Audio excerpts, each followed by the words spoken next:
dedicated to human understanding and peace, but especially to the reconciliation of the Germans and the natives of Crete. The site is important because it overlooks a small airstrip where Nazi paratroopers invaded and were attacked by peasants wielding kitchen knives and hay scythes. The retribution was terrible. Populations of whole villages were lined up and shot for assaulting Hitler's finest troops. High above the Institute is a single cross marking the mass grave of the native partisans. Across the bay on another hill is the regimented burial ground of the Nazi paratroopers. These memorials are placed so that all may see and never forget. Hatred was the only weapon the Greeks had in the end, and it was the weapon many vowed never to give up. In this historical place, where the stone of hatred is hard and thick, the existence of an institute devoted to healing the wounds of war is a fragile paradox. So how has it come to be? The answer is a man, Alexander Papaderos, doctor of philosophy, teacher, politician, son of this soil. At the end of the war, Papaderos came to believe that the people of Crete and those of Germany had much to learn from each other, much to give one another. For if they could forgive and construct a creative relationship, then any people on this earth could. Well, Papaderos succeeded. The Institute became a reality, a conference ground on the site of horror, and a source of productive interaction between the two countries. By the time I came to the Institute for summer session, Alexander Papaderos was already a living legend. One look at him and you saw his strength, his intelligence, and his passion.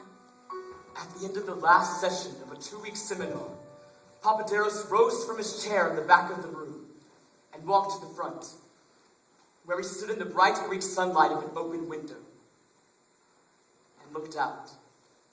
We followed his gaze across the bay to the Iron Cross marking the German cemetery. He turned and asked, "Are there any questions?" Quiet floated the room. These past 2 weeks had generated enough questions for a lifetime.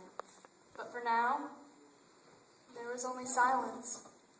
So I asked, "Dr. Papaderos, what is the meaning of life?"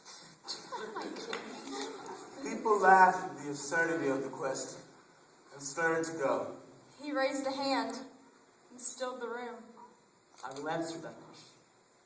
He fished into his leather billfold and pulled out a very small round mirror.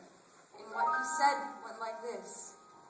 When I was a small child during the war, we were very poor and lived in a remote village. One day, as I walked along the road, I came across the pieces of a broken mirror. A German motorcycle had been wrecked in this place. I tried to find all the pieces and fit them together, but it was not possible, so I kept only the largest piece, this one. And by rubbing it on the stone, I made it round. I began to play with it as a toy and became fascinated by the fact that I could reflect light into dark places, into deep holes and crevices and dark closets. It became a game for me to try and reflect light into the most inaccessible places I could find. I kept this little mirror, and as I went about my growing up, I would take it out in idle moments and renew the challenge of the game. But as I became an adult, I came to realize that this was more than just a game, but a metaphor for what I might do with my life. I came to the understanding that I am not the light, or the source of the light, but the light, Truth, understanding, Knowledge. is there, and will shine in dark places only if I reflect it.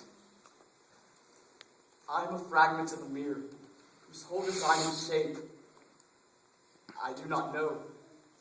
Nevertheless, with what I have, I can reflect light into the dark places of this world, into the black places in the hearts of men, and change some things in some people.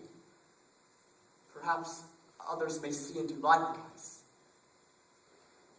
This is what I am about. This is the meaning of my life.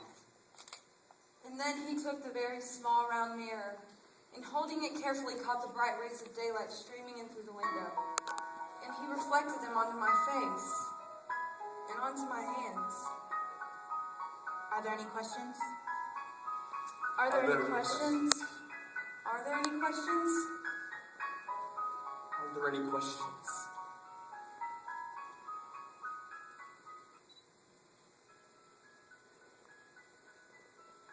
There's no way to measure what these fragments are worth. Scattered moments of connection to life on this earth. Flashes of understanding that can set your soul ablaze and flicker softly through all of your days. Stop now.